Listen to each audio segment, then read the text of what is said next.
Coba Anda bayangkan gambaran ini. Akhir tahun 2025, sebagian besar pesisir barat Sumatera itu lumpuh total. Dari Aceh, Sumut, sampai Sumbar ya? Betul.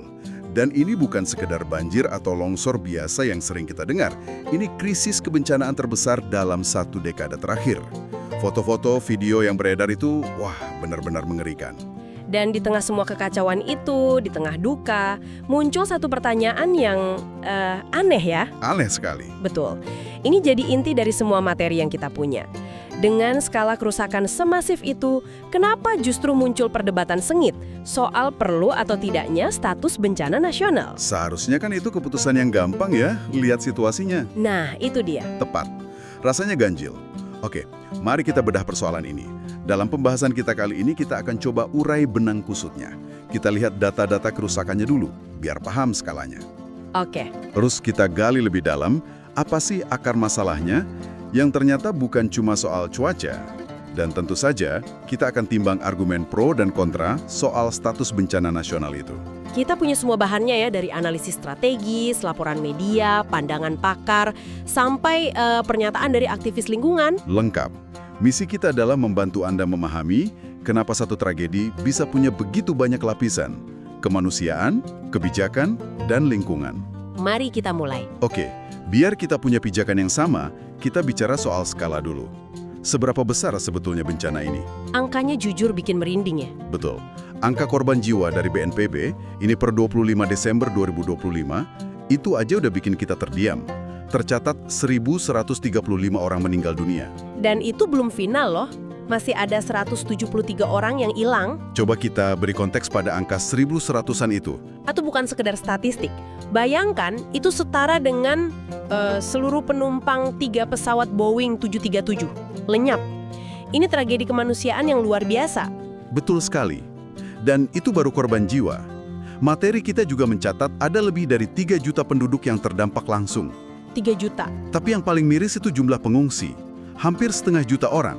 Tepatnya 429.864 jiwa terpaksa meninggalkan rumah mereka. Setengah juta orang. Coba Anda bayangkan seluruh penduduk kota seukuran Bogor atau Pekanbaru tiba-tiba kehilangan rumah. Semuanya mengungsi.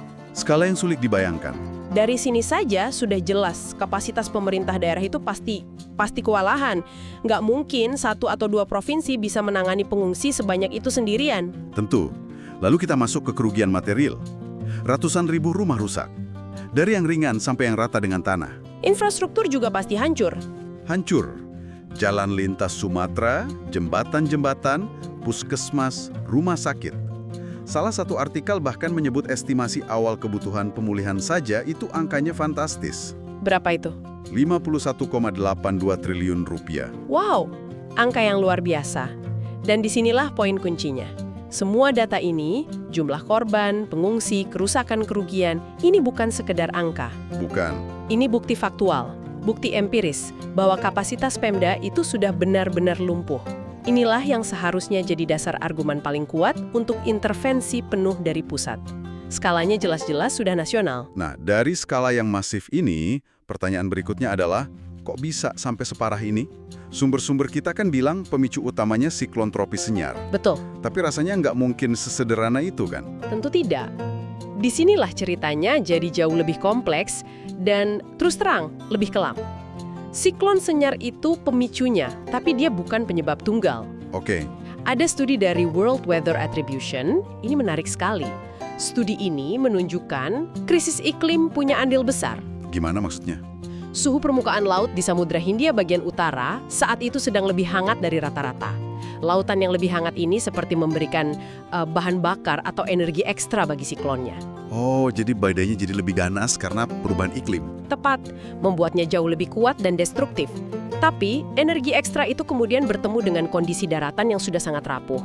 Nah, ini kombinasi mautnya. Betul. Dan ini membawa kita ke argumen paling tajam dari Walhi. Mereka menolak keras menyebut ini murni bencana alam. Lalu, apa istilahnya? Istilah yang mereka gunakan, dan ini sangat penting, adalah bencana ekologis yang diproduksi oleh kebijakan. Diproduksi oleh kebijakan. Wah, itu tudingan yang sangat serius. Sangat serius. Maksudnya, bencana ini adalah hasil interaksi antara ancaman alamiah, yaitu siklon, dengan kerentanan yang sengaja diciptakan manusia. Lewat kebijakan yang salah selama bertahun-tahun. Tepat, alam mengirim badai, tapi manusialah yang merobohkan benteng pertahanannya. Benteng pertahanan yang Anda maksud ini hutan. Benar, kita lihat datanya ya, ini dari rilis Walhi. Antara 2016 sampai 2025 saja, ada 1,4 juta hektar hutan yang hilang di 3 provinsi itu. 1,4 juta hektar. Itu seluas apa? Bayangkan, itu lebih dari 20 kali luas Jakarta. Dan hilangnya hutan ini bukan karena pembalakan liar masyarakat kecil. Tapi, Ini disebabkan oleh aktivitas 631 perusahaan, pemegang izin tambang, sawit, HGU, sampai PLTA. dan kerusakan ini pasti terjadi di titik-titik krusial ya.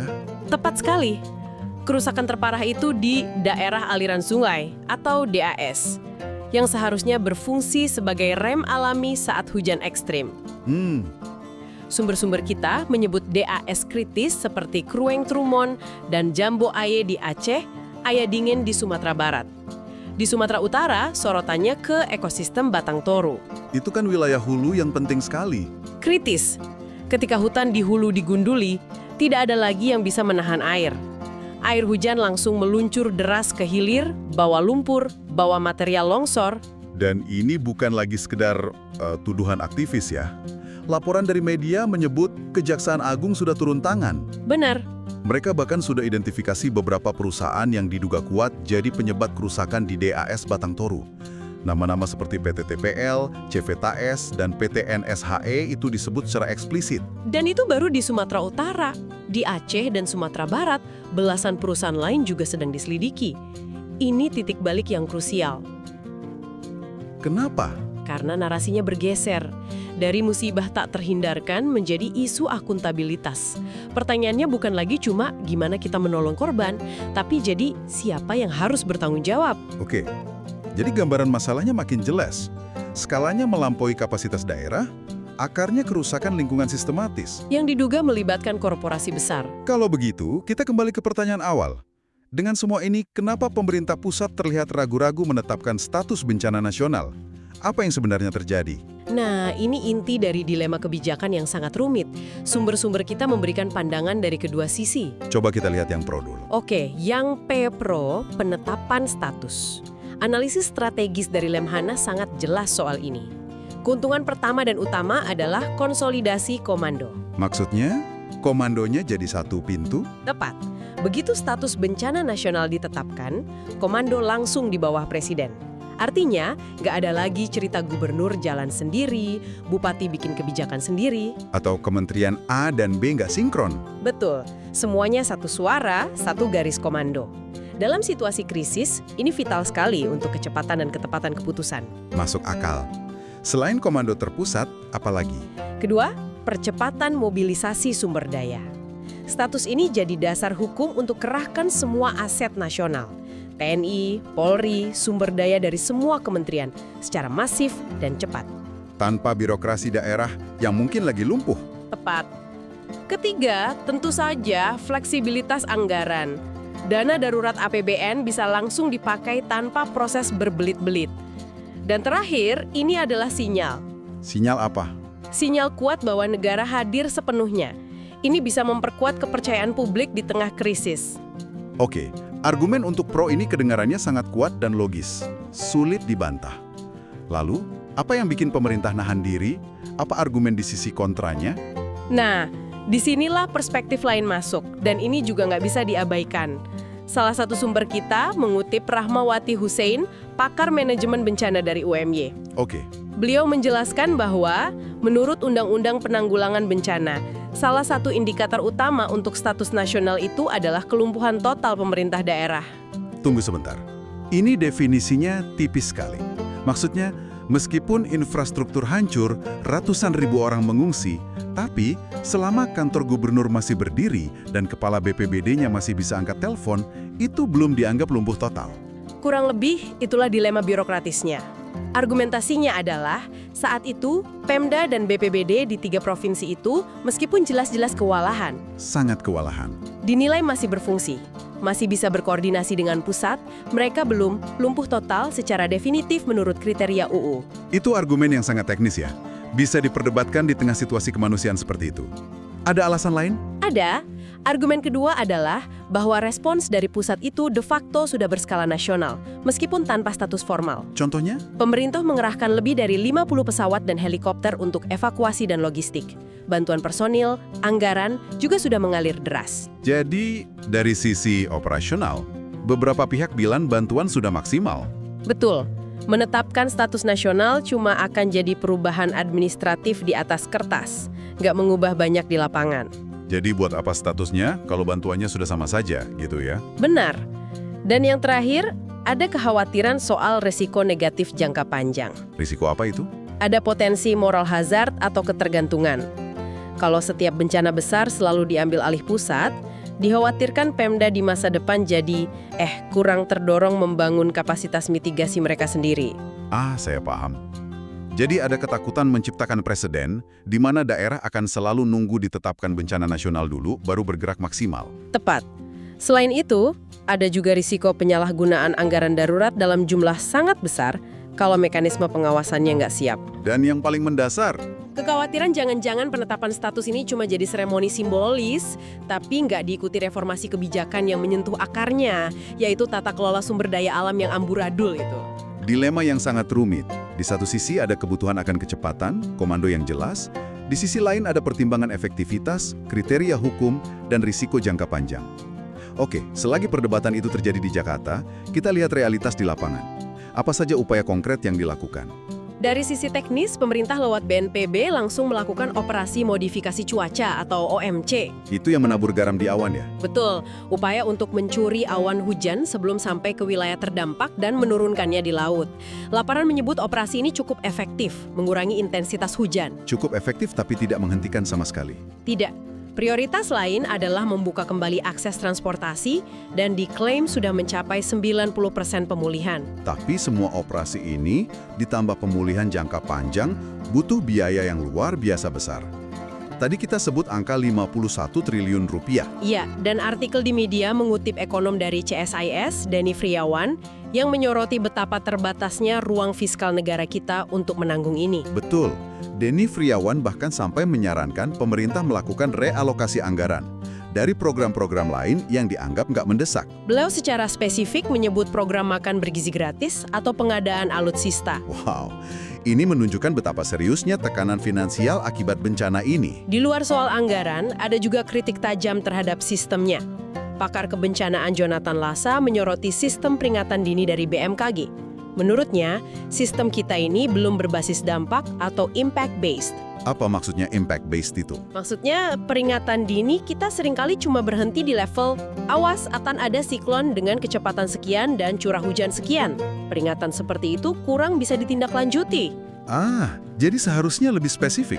Seperti, oke, siklon ini kemungkinan besar akan menyebabkan banjir 2 meter di 3 kecamatan. Dan listrik di wilayah X akan padam total. Tepat sekali. Peringatan yang berbasis dampak seperti itu jauh lebih berguna. Jonathan Lassa menekankan dengan sistem seperti itu, status darurat bisa dideklarasikan sebelum siklon tiba. Jadi aset-aset seperti perahu karet, logistik, tim penyelamat bisa ditempatkan duluan. Betul, bukan baru dikirim setelah semuanya terjadi. Ini menunjukkan respons kita masih sangat reaktif, belum proaktif. Ini memunculkan sebuah pertanyaan penting. Di tengah semua respons teknokratis, perdebatan kebijakan, dan kritik sistem, ada satu kekuatan lain yang bekerja di lapangan. Kekuatan dari masyarakat itu sendiri. Benar. Salah satu artikel yang paling menarik dari materi kita ini mengangkat sebuah konsep kearifan lokal dari Tapanuli Selatan bernama Martabe. Martabe, saya baru pertama kali dengar. Apa itu? Martabe itu sebuah filosofi hidup yang artinya gotong royong tanpa pamrih. Ini bukan sekedar slogan, tapi benar-benar mendarah daging dalam budaya masyarakat di sana. Soal kebersamaan dan tanggung jawab sosial ya? Betul. Dan saat bencana terjadi, filosofi ini langsung hidup. Berikan kami contoh konkretnya. Contoh terbaik itu apa yang dilakukan Universitas Aufa Royhan di Padang Sidimpuan. Begitu bencana menerjang, kampus itu secara spontan berubah jadi posko siaga terpadu. Mereka nggak nunggu perintah atau bantuan dari Jakarta. Sama sekali tidak. rektor, dosen, mahasiswa, semuanya turun tangan. Kampus itu jadi dapur umum raksasa, pusat layanan kesehatan, dan tempat penampungan sementara. Luar biasa. Apa yang membuat dapur umum mereka berbeda? Yang menarik, basisnya pangan lokal. Mereka nggak cuma bagi-bagi mie instan. Mereka masak ubi, jagung, lauk pauk sederhana yang bergizi, dan akrab di lidah para pengungsi. Ini menunjukkan pemahaman yang mendalam tentang kebutuhan komunitas mereka. Benar. Ini wujud nyata ketahanan sosial yang tumbuh dari masyarakat itu sendiri. Sebuah pengingat bahwa di tengah kelemahan sistem negara, solidaritas wargalah yang seringkali jadi jaring pengaman pertama dan terakhir. Jadi setelah kita membedah semua ini, apa kesimpulan besar yang bisa kita tawarkan? Saya rasa ada 3 hal utama. Pertama, sangat jelas bencana Sumatera 2025 ini bukan bencana alam biasa. Ini bencana ekologis yang kompleks. Perpaduan maut antara cuaca ekstrim yang diperparah krisis iklim dengan kerusakan lingkungan yang sistematis. Kedua, perdebatan soal status bencana nasional itu sendiri menunjukkan dilema yang nyata dalam tata kelola negara kita. Ada tarik-menarik antara urgensi simbol negara versus efektivitas operasional dan risiko kebijakan jangka panjang. Ternyata nggak ada jawaban hitam putih. Dan yang ketiga, dan mungkin ini yang paling memberi harapan, adalah di balik semua kelemahan sistem, ada kekuatan resiliensi masyarakat yang luar biasa. Kekuatan ini tercermin dalam budaya gotong royong seperti Martabe. Ini membuktikan solidaritas sosial itu bisa jadi infrastruktur yang tak kalah pentingnya dari jembatan dan jalan. Benar. Semua materi ini benar-benar memaksa kita untuk berpikir melampaui sekedar respons pasca bencana. Sumber-sumber ini menunjukkan dengan jelas bahwa penyebab utamanya Deforestasi, degradasi lingkungan, lemahnya penegakan hukum. semuanya sudah diketahui dan bahkan bisa diprediksi. Dan ini membawa kita pada satu pemikiran penutup untuk Anda renungkan. Pertanyaan sesungguhnya yang diajukan oleh tragedi ini bukanlah bagaimana cara kita merespon bencana dengan lebih baik. Tapi, bagaimana caranya kita bisa berhenti menciptakan bencana-bencana seperti ini?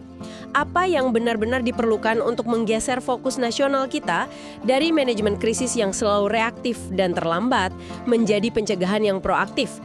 Dan yang terpenting, bagaimana kita memastikan para aktor, baik negara maupun korporasi, yang andil dalam menciptakan kerentanan ini, dimintai pertanggungjawaban yang setimpal sebelum korban berikutnya berjatuhan?